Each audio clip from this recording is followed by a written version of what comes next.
والله يدعو إلى دار السلام ويهدي من يشاء إلى صراط مستقيم.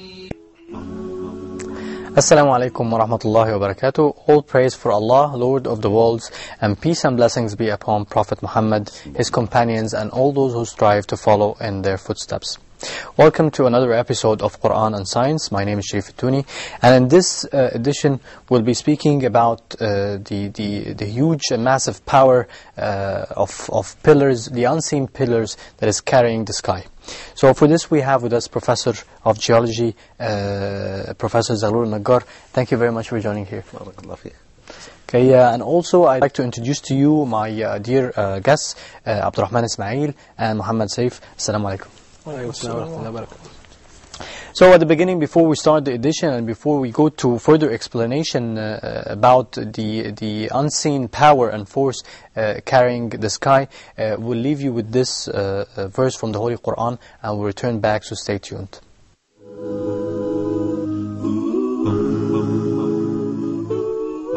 الله الذي رفع السماوات بغير عمد ترونها ثم استوى على العرش وسخر الشمس والقمر كل يجري لأجل مسمى يدبر الأمر يفصل الآيات لعلكم بلقاء ربكم توقنون.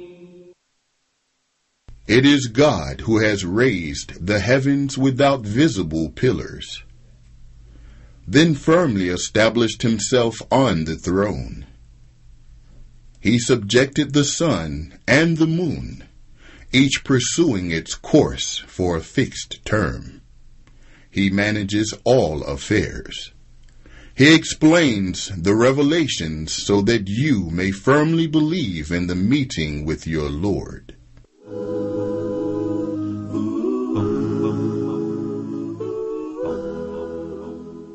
Assalamu alaikum wa rahmatullahi wa barakatuh. Welcome back. You're watching Quran and Science, and I'd like to start with Muhammad Saif. I'd like to know what is the meaning that you've got from this ayah. To me, this ayah shows the greatness of Allah's creativity, how He can create. He creates without the pillars, and we all know that we need pillars for everything. But He does it, and He creates out of nothing, whereas we create with something. And this ayah shows how strategically He has planned the orbits. He has planned them.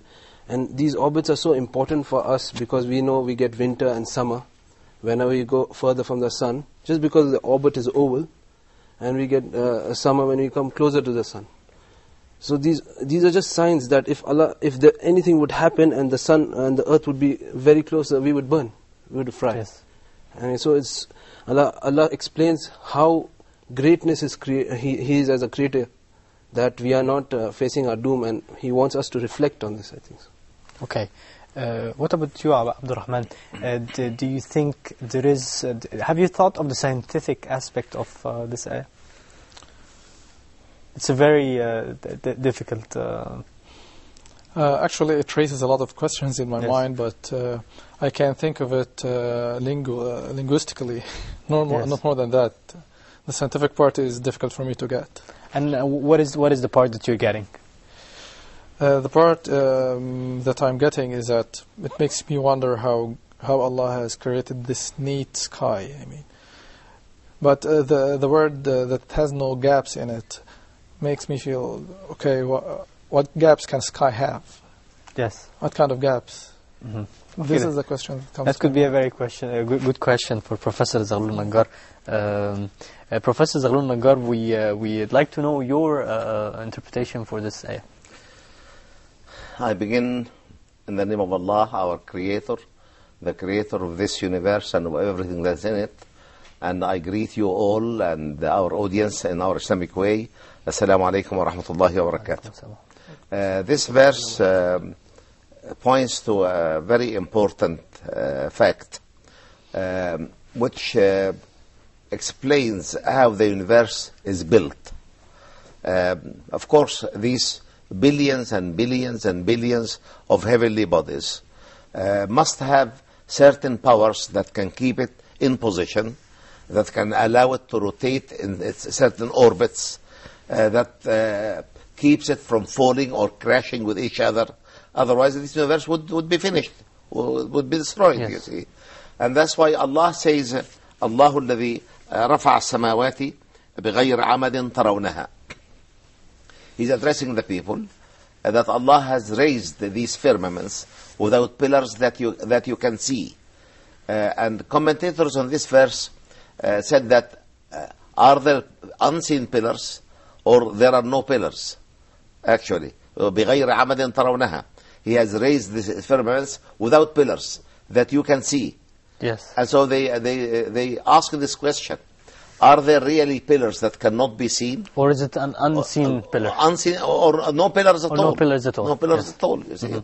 And the recent discourses in the area of astronomy and physical astronomy claim that there are 4 main powers that hold things in that universe intact.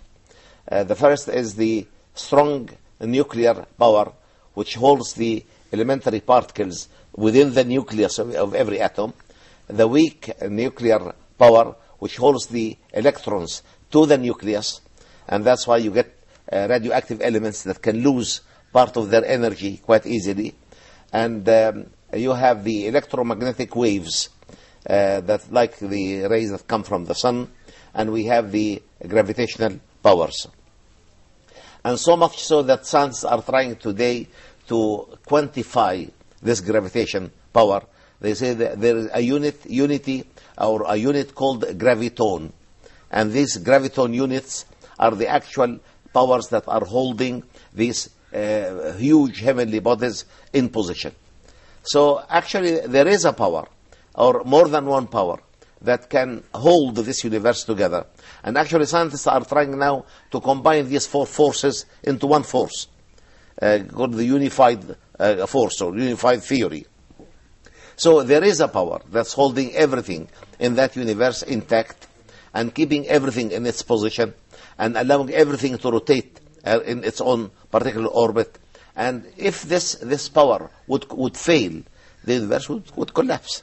It will be the end of it, you see. Of course. This is like in the verse, it's very important, the word tarawnaha. No. It means that this is something that you're seeing maybe every day, and that you have to be reminded of the force and the power of Allah subhanahu wa ta'ala. Yeah. And at the same time, it may reflect on the fact that these powers cannot be seen. بِغَيْرِ عَمَدٍ تَرَوْنَهَا. Yes. And these are held together by forces that you humans cannot see. Yes. And that's true. We cannot see it. We can detect it, but we cannot see it. So it is preventing, to make it basic and simple for the viewers, this unseen power is actually carrying the sky and carrying, alhamdulillah subhanahu wa ta'ala, it's something that's preventing a lot of bad things to happen to Earth. Definitely. Does this mean that there is nothing that could be approached